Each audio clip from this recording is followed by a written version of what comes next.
Shalom, shalom. First off, we give all praises, honor, and glory to Yahweh, Ba'ashem, Yahushai, Ba'ashem, Rakakadash, Yahweh being the true name for the Heavenly Father, Yahushai being the name for His only begotten Son, who the Lord eagerly calls God, in Jesus Christ. I want to give double honors to the elders and the apostles of Great Millstone, and time of truth and will.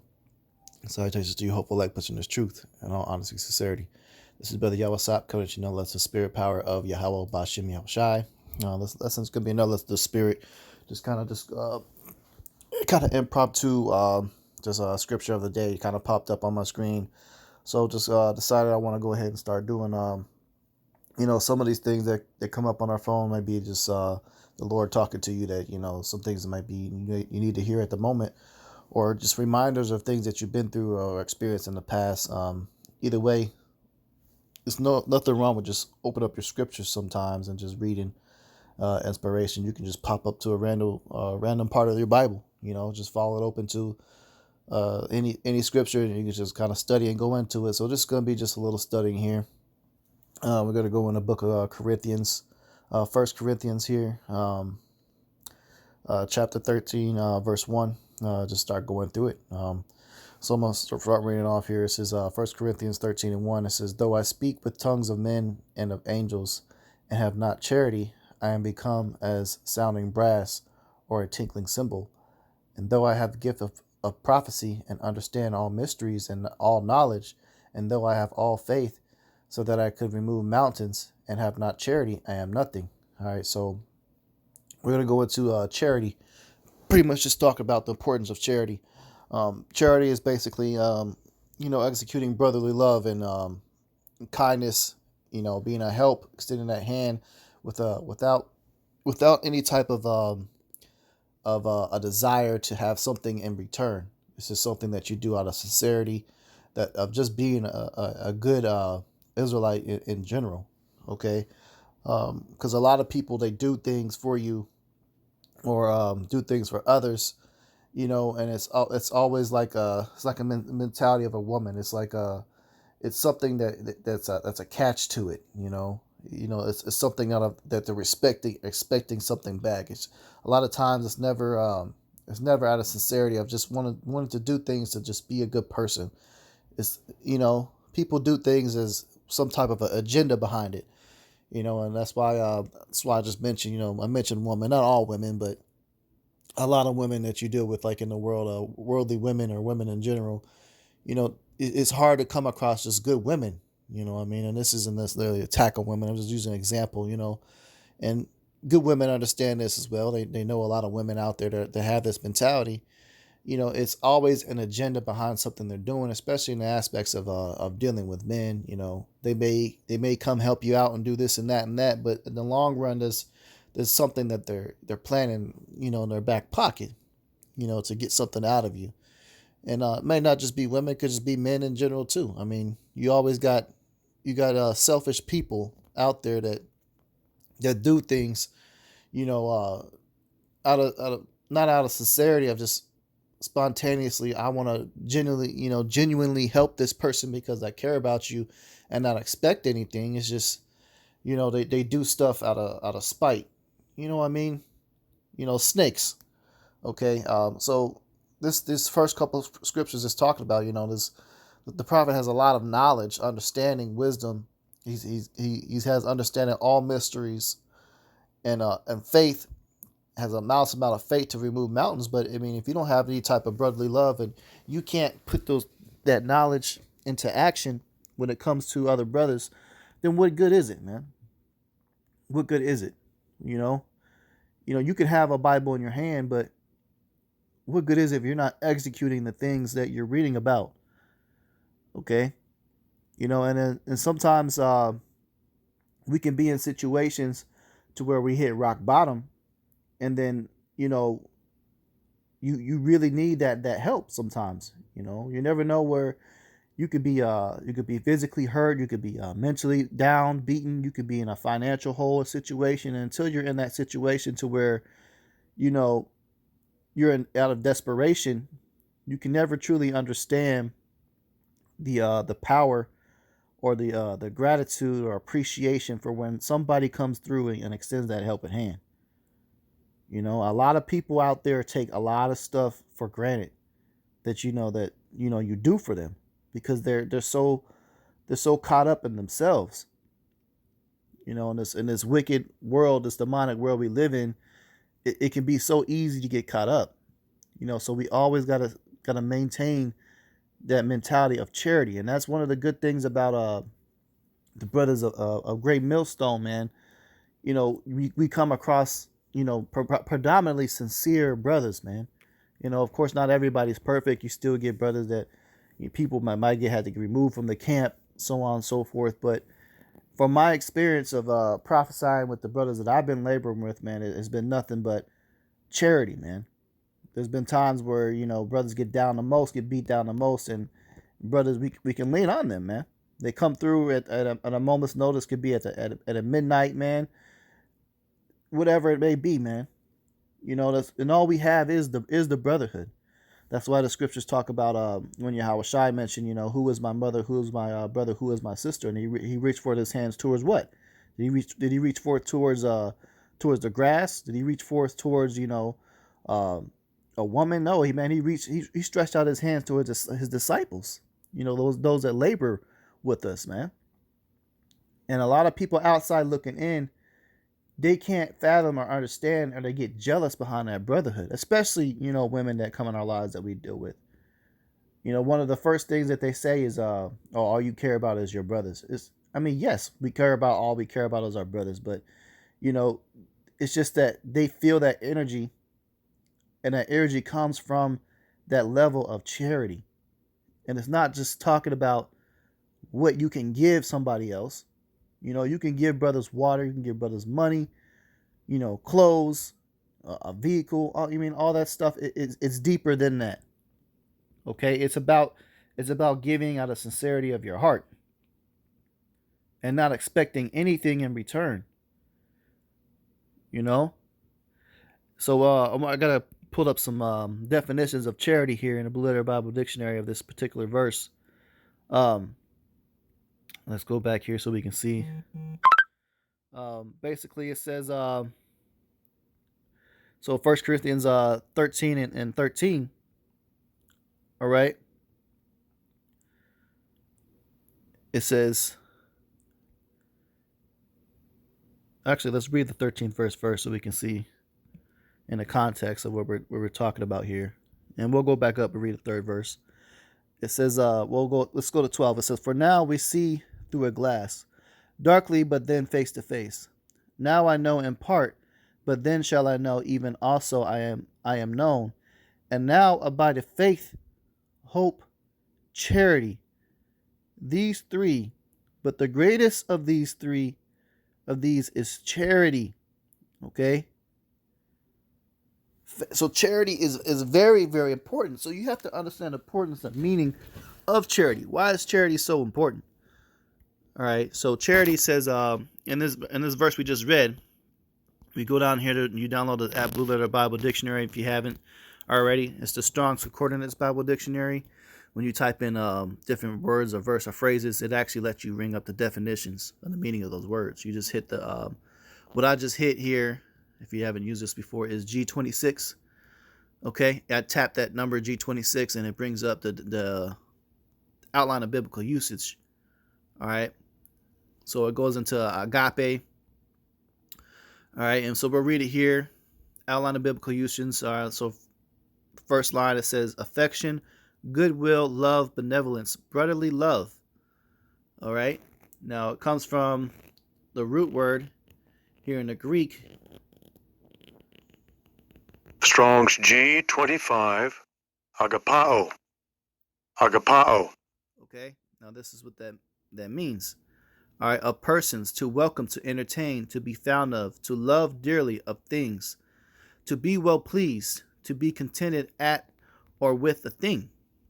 Okay, so there we have the definition. Okay, love, executing love towards one another, kindness. All right. Then the other one says affection, goodwill. Okay? So you can have faith in the Lord, which is important. You know, you got to have faith as a grain of a mustard seed. It's the faith of the grain of mustard seed, the Lord is happy with. But it is other things too that you need to have in this walk, in this faith, or in this truth: hope and charity. And all these three, what does it say? The greatest of is charity. Okay, so you can't have any type of hatred towards your brother. You know. And verse 3 says, "And though I bestow all my goods to feed the poor, and though I give my body to be burned, and have not charity, it profiteth me nothing." So some people are just going through the motions. And you can't find yourself just going through the motions within this truth, within this ministry. You can't just find yourself going through the motions. Okay, well, I'm going to keep this commandment. I'm going to stop eating pork. Okay, now I'm going to wrap my head. Or now I'm going to go ahead and make sure I'm keeping the hair customs, and where I'm not, putting no heating on my head. I'm not wearing dreadlocks anymore, or, okay, I'm going to do that. Now I'm going to wear some blue borders and fringes. All right, cool. So now I'm going to go stand out in the streets, and I'm going to read the words out of the Bible. And then you find yourself doing all these things, but then you're not having no type of connection, no type of brotherly love or appreciation for that man that's out there laboring right next to you. That means your works are null and void. Okay? Brothers actually need to care about those that you're actually out there teaching with, man. And I praise all Yahweh Shem Yahushai and throughout Yahweh Shem Yahushai for the brotherhood, that the ministry that I have. Brothers of Great Millstone, and but the particular camp I'm in is Great Millstone, Kansas City, man. And them brothers always come through, man. Brothers praying for me, and for healing. There's been times where I might be mentally down, and next thing you know, a brother will give me a call, checking on me, man. Not knowing that I was, going through something at the moment. I'm like, yeah, brother, I was going through this, and, that's why brothers, we try to communicate with each other. Hey, brothers, call each other throughout the week. Just little stuff like that can increase that brotherhood and that faith, that morale. Brothers that come through for you like that, man, that's something to be prized, because that's all you got, man. Because at the end of the day, you can try to search for that with somebody in a relationship when it comes to dealing with a marriage and stuff like that. But the reality of marriages is they end in what? Divorces, backstabbing, betrayal. You got adultery, and you may have a woman that'll tell you all the time that she'll always have your back and be there for you. And next thing you know, a couple months later, this same individual is telling you to your face that she's committed adultery on you. These are the type of things that you have to deal with people in the world. So who do we have? All we have is each other, man. And don't get caught up within the precept or get the misunderstanding of work out your own salvation to think that you're just a lone wolf in this world, man. How many did the Lord say he's gonna elect to be delivered? Specifically, there's a specific number. That's 144,000 of the elect he's coming for, man.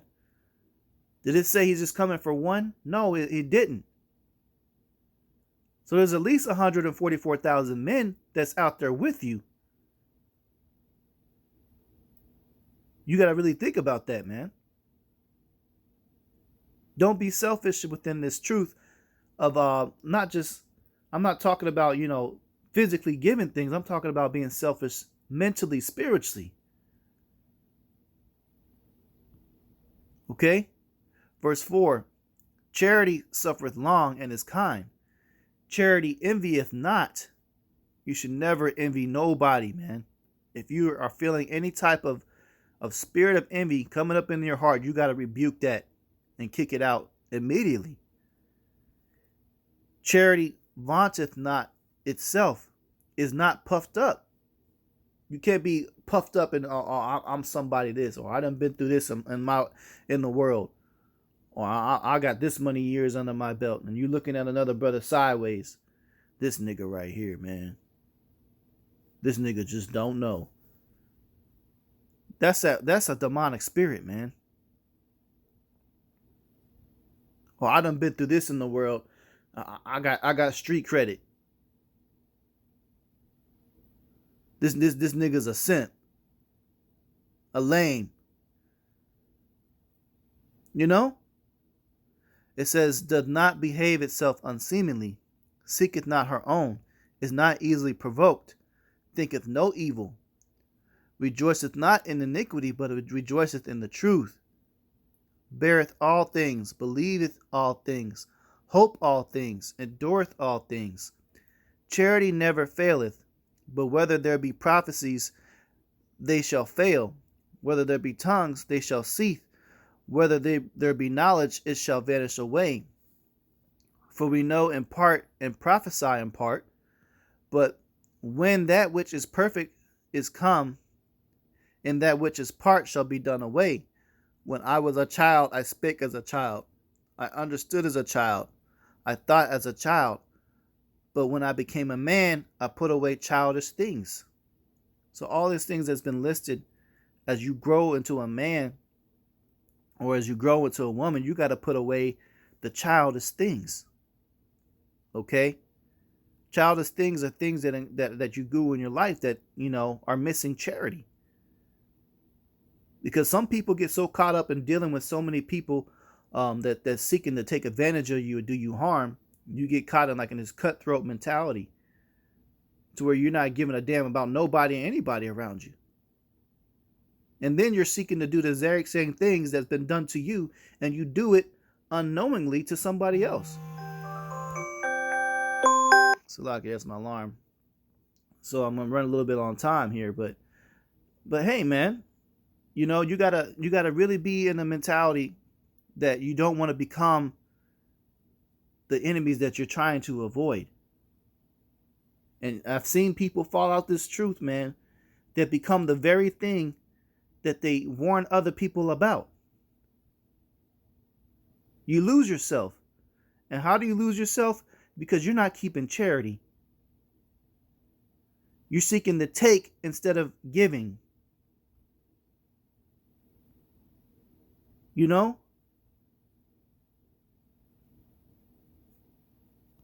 got to really check yourself sometimes, man.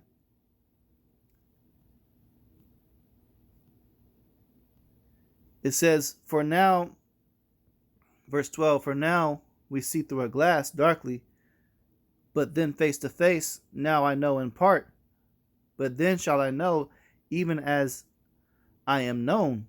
And now abideth faith, hope, charity, these three, but the greatest of these is charity. Okay, so charity is important, man. So this is a nice precept that popped up in my daily devotion. Sometimes I get a little daily devotion text.